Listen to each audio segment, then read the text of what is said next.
Good morning everyone. In the last class we have seen about imbibition and diffusion. I hope you might have opened your books and studied in the weekend. Let me ask you a few questions and you try to answer me whatever things that you have studied at your home. First give me an example and a definition for solute. What is a solute?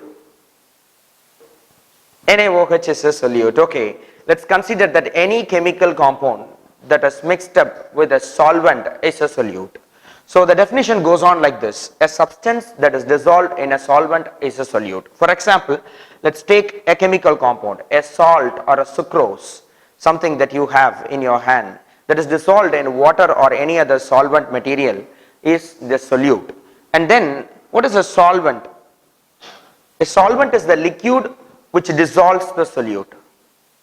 So solvent and solute, when they join together, they form a solution.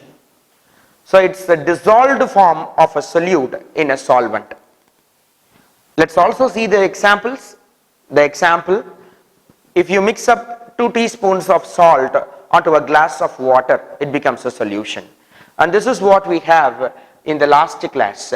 Have you ever been for a party or for a room which is crowded too much? You might have been. What do you feel then? What do you feel? When you enter into a room which is much crowded with people, what do you feel? Guilty. What sin you have committed for having guiltiness?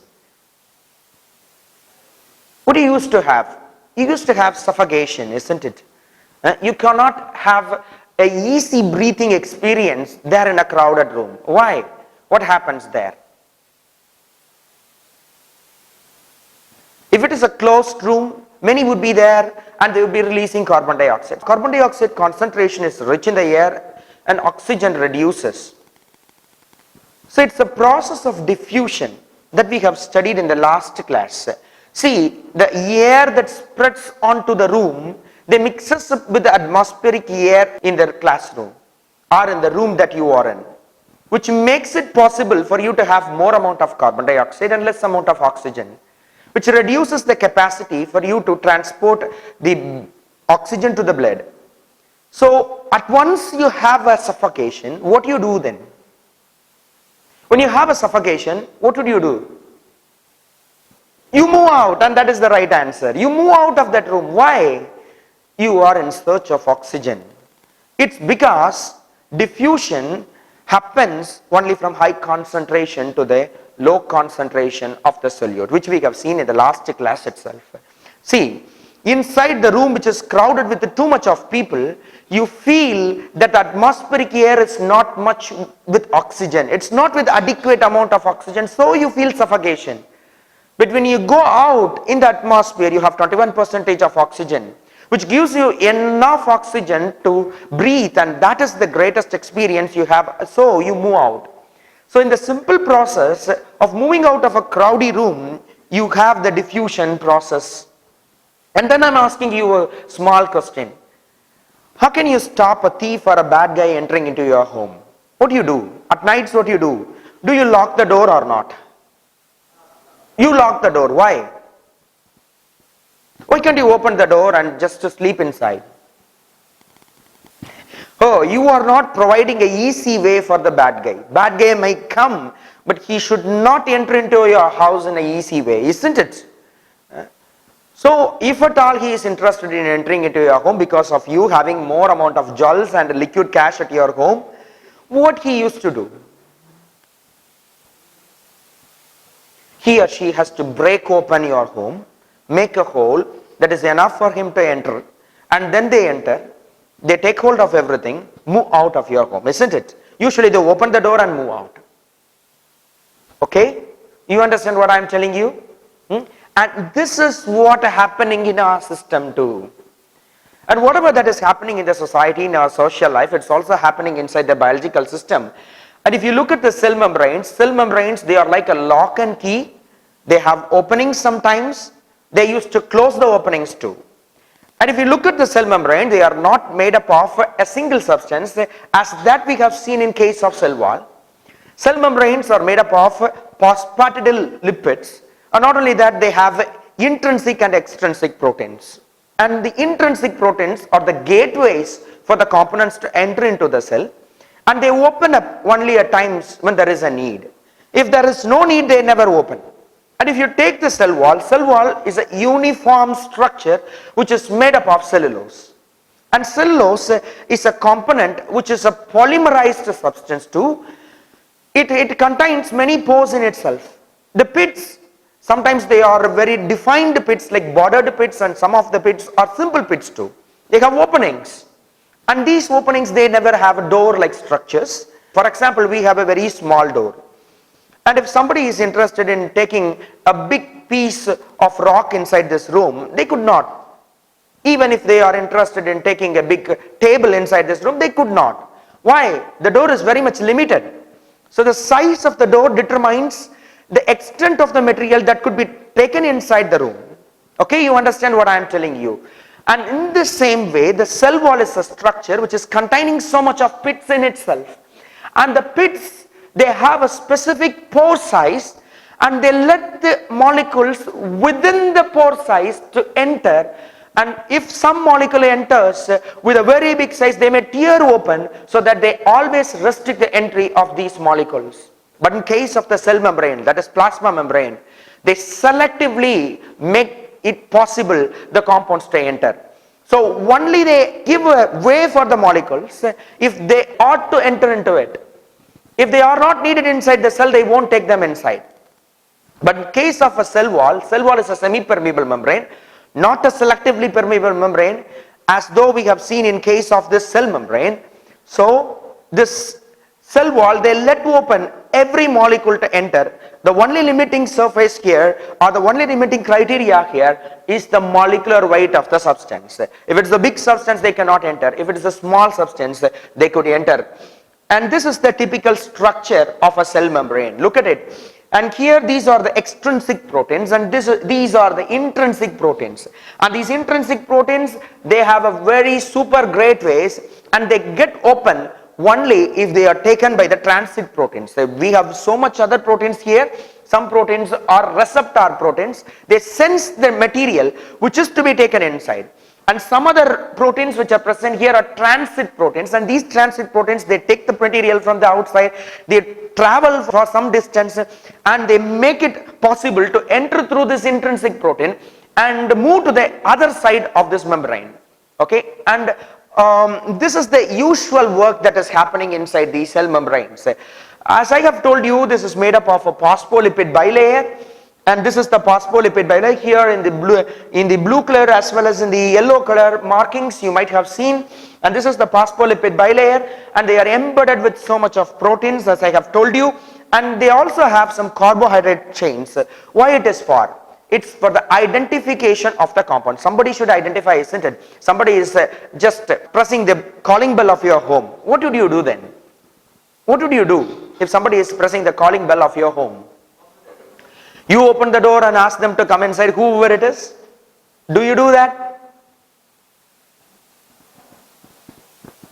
After you looking at them, whoever it may be, whether they are known to you or not, will you ask them to come inside?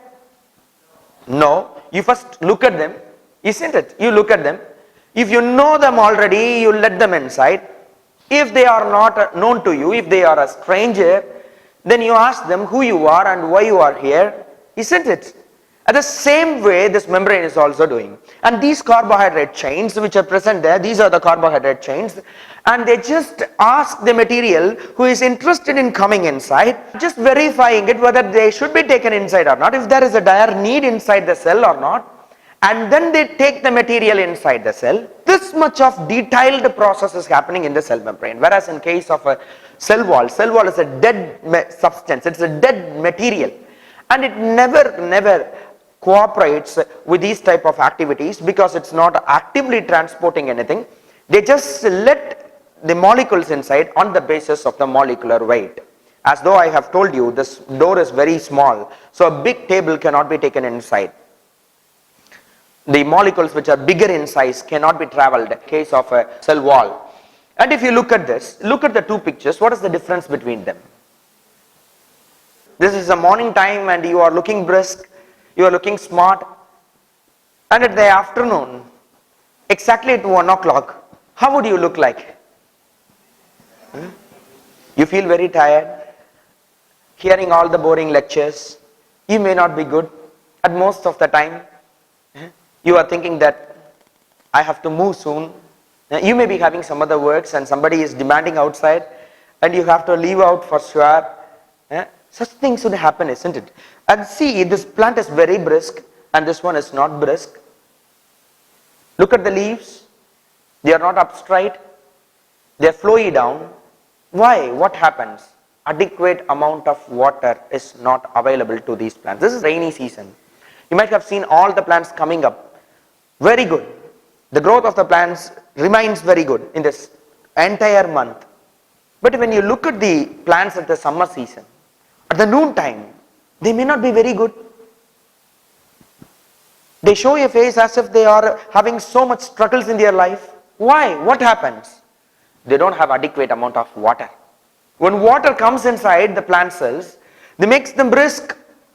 The cells become turgid, and so it is possible for them to pose a very good look. But when you look at the plants which are not with water, they are not good. They are not looking good. Sometimes they become flowy, they die because of the non-availability of water. And there, if you look at it, osmosis plays an important role. For the entry of water, in the last class we have studied that diffusion is important. But when you look at it, osmosis is also equally important for the plants to transport water within their system. From the root to the stem and from the stem to the leaves, it's very much important for us. In the last class, we have studied about diffusion pressure deficit. I was telling you about the diffusion pressure that operates whenever a diffusion happens inside the system. And time goes by, the diffusion reduces. It's because of a deficit in the diffusion pressure.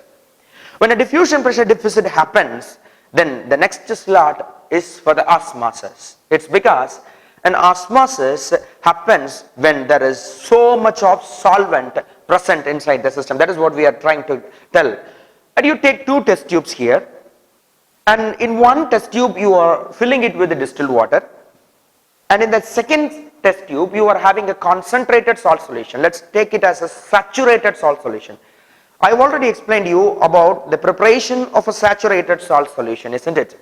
Take a test tube, put as much salt as you can, just mix it up. If it mixes it up, put more salt into it and try to mix up. At one point, no other amount of salt can be mixed up. It remains as the concentrated solution, and that is the utmost concentrated that it can reach.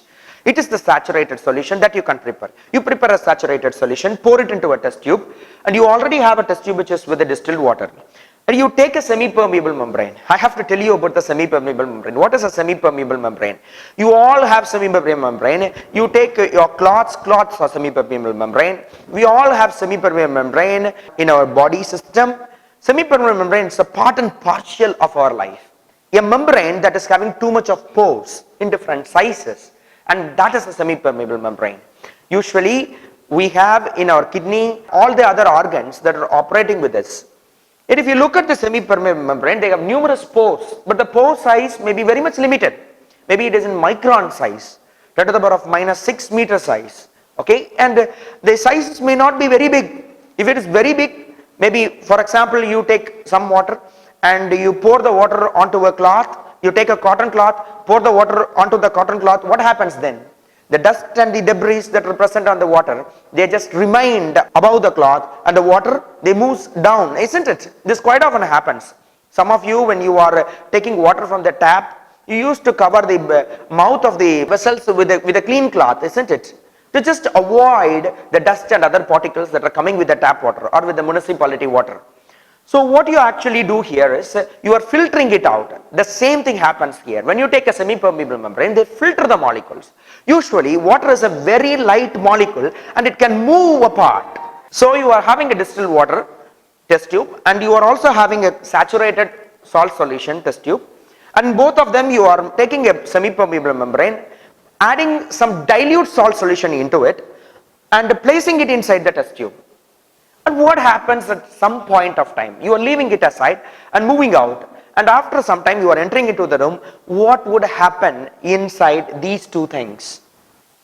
What will be the result? Can you please guess? Which bag? This one, first one, or the second bag? Second one.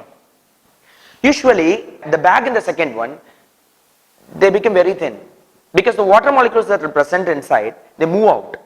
Why? We will be studying about it. And in the first bag, they become very big. They enlarge in size because the water molecules from outside, they enter into the inside of the bag. And why this is happening, how this is happening is what we are just trying to tell about. We shall do this experiment in the classroom, not now, in some other day. And this is the explanation of what is happening here. See, this is the pure water. At first, in the first tube, I was telling you that there was a pure water inside it. And it is a distilled water. It doesn't have any amount of mineral salts inside it. No salt concentration is there. So we have placed the water molecules alone here. And if you see here, this is a sugar solution or a salt solution which is also having the salt or sugar molecules embedded in it.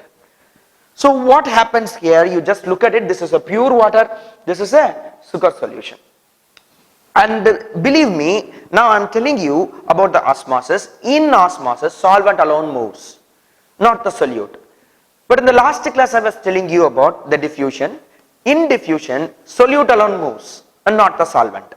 Everything is determined on the basis of concentration. The last but one class we have seen in detail about the concentration of the solvent, solute as well as the solutions. How they are formed, molarity, molality, normality and all we have discussed about it. Okay, and now coming to this point, if you look at it, this is somewhere having a concentration of a solute molecule and this is having a nil concentration of the solute molecule. No concentration of solute is present in the left side solution, whereas in the right side solution, some molecules are mixed inside it. Okay, you understand what I am telling you? So here in case of osmosis, I have told you that the solvent concentration determines everything. When there is more amount of solvent, it moves to the less amount of solvent side. I was telling you about the molarity, you have to think about it. These solutions are molar solutions. Okay? Molarity, I have already told you about it. You take some 200 grams of salt. Okay, in case of NaOH, let's have an example. In case of NaOH, its molecular weight is 40. Take 40 grams of NaOH, mix it up in 1 liter of water. How you have to mix? First you have to mix in 200 ml of water and then you have to make it up as a 1 liter solution. Okay, and this is a 1 molar solution too. We are following molarity, not the molality here.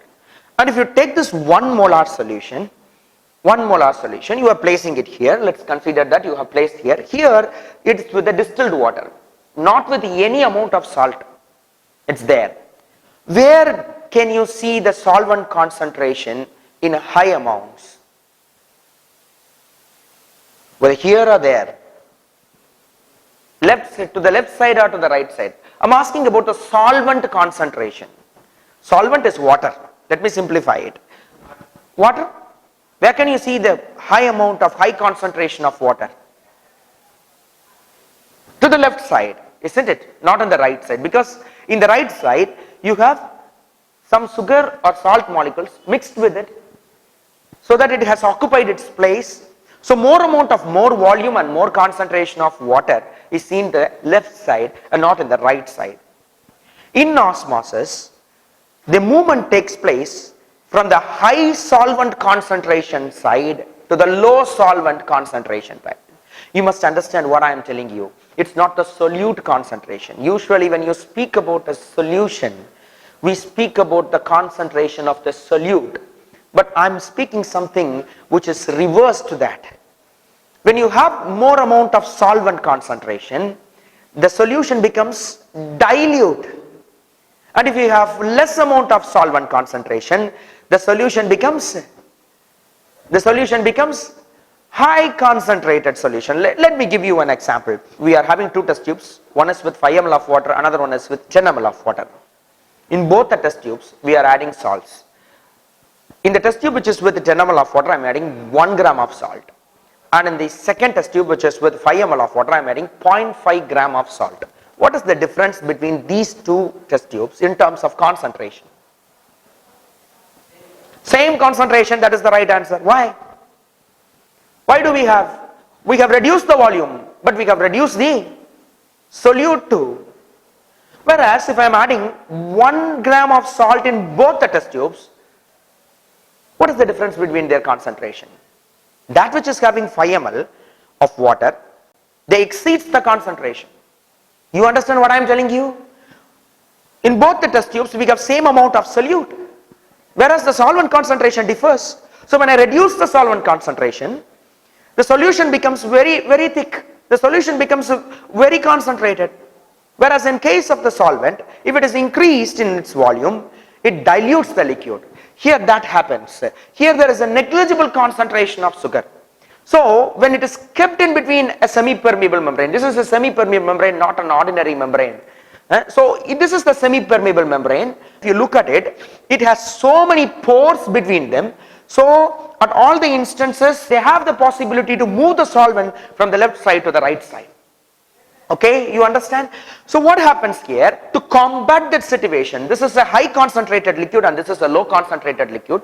To combat the concentration, that is to substantiate the concentration, they send the water molecules from the left side to the right side. That is from the high solvent concentration side to the low solvent concentrated side. How long they would send this? How long it is possible for them to send? Until they become equal. Until the concentration becomes equal. If the sugar molecules present here becomes negligible, for example you have 1000 liters of water and in the 1000 liters of water you have only 1 teaspoon of sugar inside it. It's negligible. It's not going to impact anymore.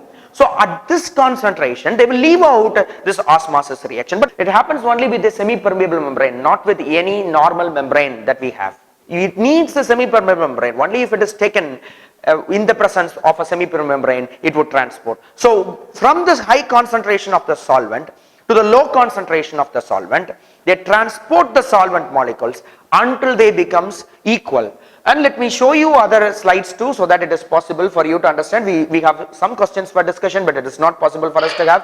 What is it partially permeable membrane? That is semi-permeable membrane means it's not going to permit anything as such. It's going to stop the materials, and that is the problem. Let's have this. See, generally a molecule could move from one side alone and not from the other side. Why? There is a concentration barrier here.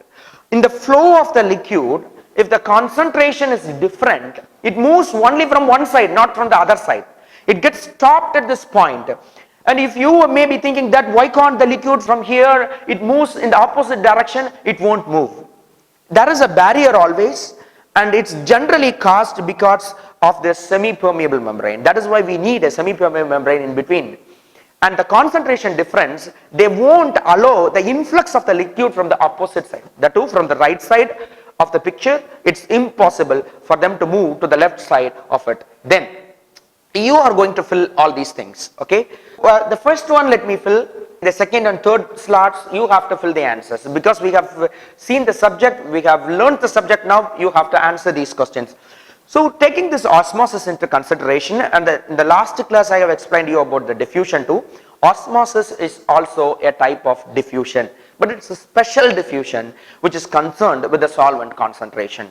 Okay, it's a special type of diffusion, and that is the first answer which I have to give you. How? I have already told you that water is something which is very unique. It can be considered as a solute, it can also be considered as a solvent.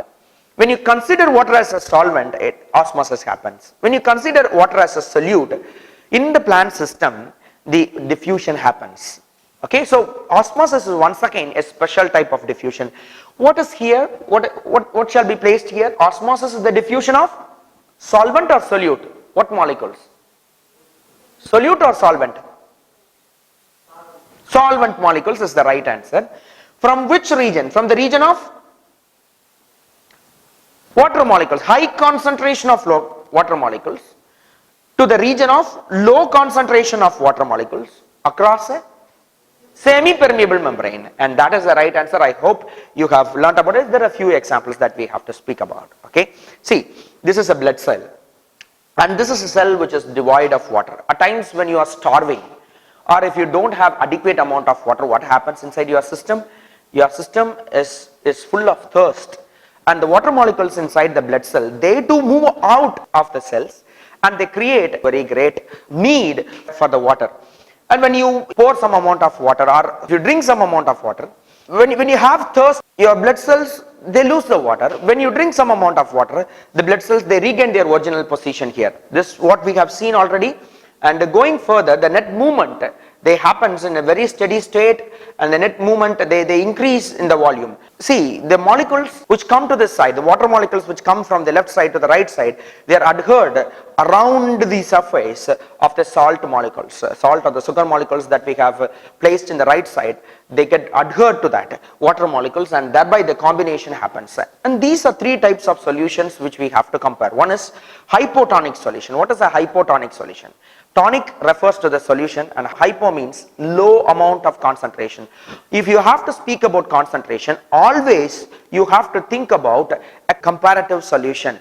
There is a solution which is standard to be maintained, and to that standard solution, if a solution is less in its concentration, then it is hypotonic. Okay? If it is more in its concentration, it is hypertonic. And if it is same in its concentration, it is isotonic solution. So let's consider two plant cells present adjacent to each other, and these two parenchyma cells, they have to transport water from one cell to the another. The first cell and the second cell, if they are same in the concentration of water, then it is isotonic, or same in the concentration of a solute molecule, it is isotonic. Okay? Or if both of the cells, they differ in the concentration to that of the third cell, it becomes hypotonic and a hypertonics in its solution. What happens if you place a hypotonic solution and a hypertonic solution within the system? But if you take this, the hypotonic solution and the hypotonic solution, and separated it with a semipermeable membrane, the molecules from the hypotonic solution, they won't move, because the solute molecules, they won't move in case of osmosis. Solvent molecules alone, they move across the membrane, and they increase the height of the tube at one side. See the difference in the second one. Okay? This is the important thing that is happening here. So at time, when time goes by, the water molecules which are present at the left side, they just move to the right side, and the increase in the volume, and this happens. In case of isotonic solution, nothing moves. It remains as such. If you place two isotonic solution here, same in the concentration, if they are same in the concentration, nothing can move from this side or from this side to that side. Nothing moves. Okay, and this is the important thing that is happening. So let me finish this. This is a hypertonic solution, isotonic solution, and a hypotonic solution.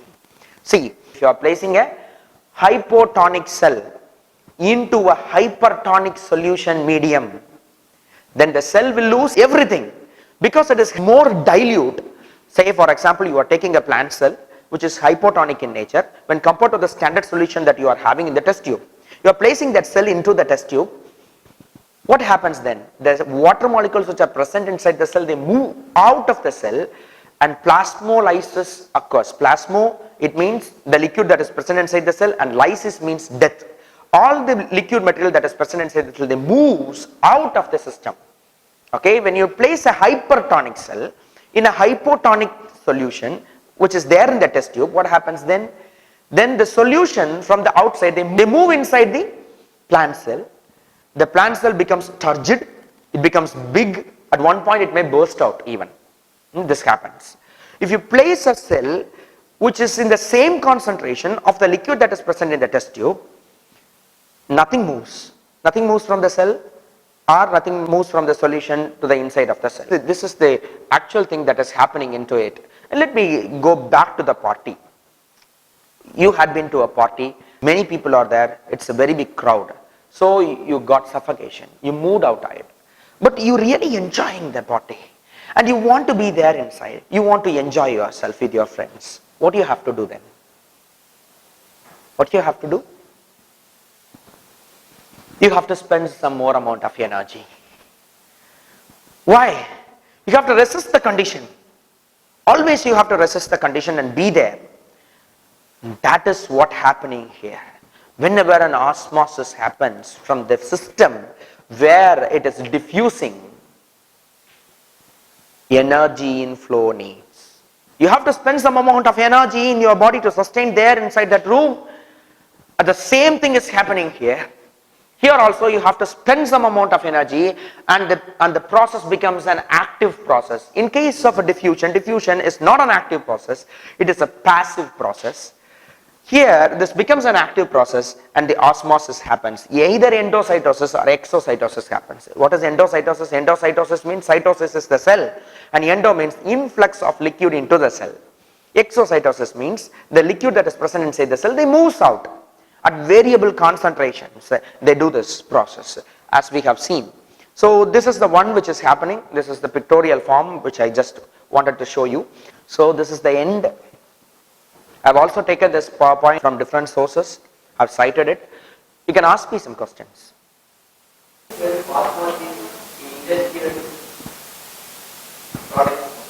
Okay. Let me tell you. For that I have to once again go back to the previous slide and speak about it. In case of water purifiers that we have at our home, you might have heard the word RO. What is RO there? It's reverse osmosis. Okay? Reverse osmosis. What is happening inside the reverse osmosis system? I was telling you about the osmosis. In case of osmosis, from the high concentration of the solvent, they move to the low concentration of the solvent area in the presence of a semipermeable membrane. But all these movement, they are preferred by certain amount of pressure that is operating here. And that pressure is called osmotic pressure.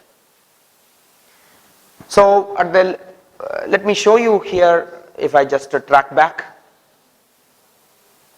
see, this is the solution. So this is a pure liquid which is placed in a side, and this is the mixed up liquid or the dirty liquid that we have. Let's consider this as a tap water that we get from the municipality, and this is a clean liquid that is there inside the tube. What happens if normal osmosis is the process that should be taken place? Water molecules, pure water molecules, they move to this side. This reduces in the volume and this increases in the volume. But this is done by a small pressure which is operating, which I have narrated, that is called osmotic pressure.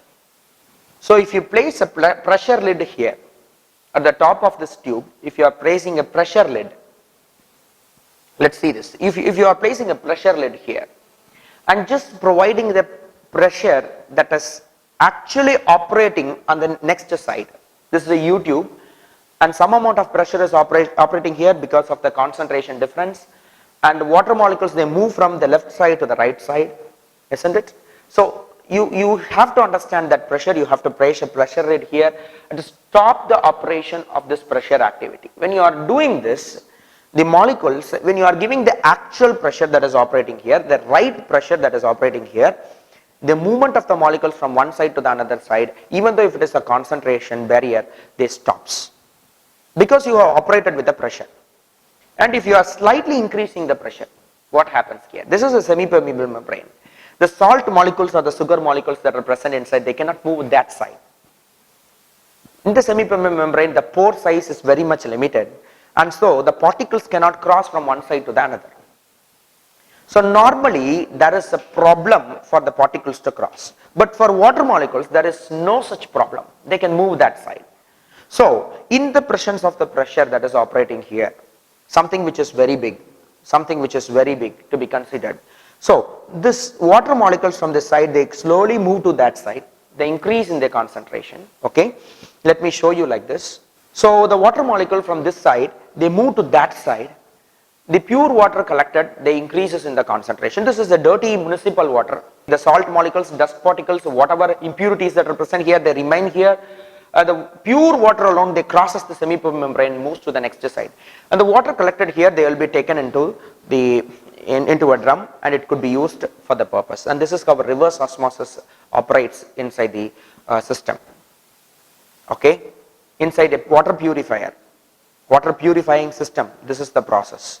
It's against the osmosis, but for the industrial purpose, we are operating with the pressure lid. We do this, we provide this pressure externally, and thereby it is possible for us to collect the pure water in one side and the impurities in the other side. We used to discard these impurities by the influx of water, and that is one another different process that we have to study. Hope you have understand. If you have some questions, you can raise. Also, I urge you to open some books and study about the topic, so that it is possible for you to keep it in your mind for a long time. In the next class, we shall have the discussions if you have. Thank you.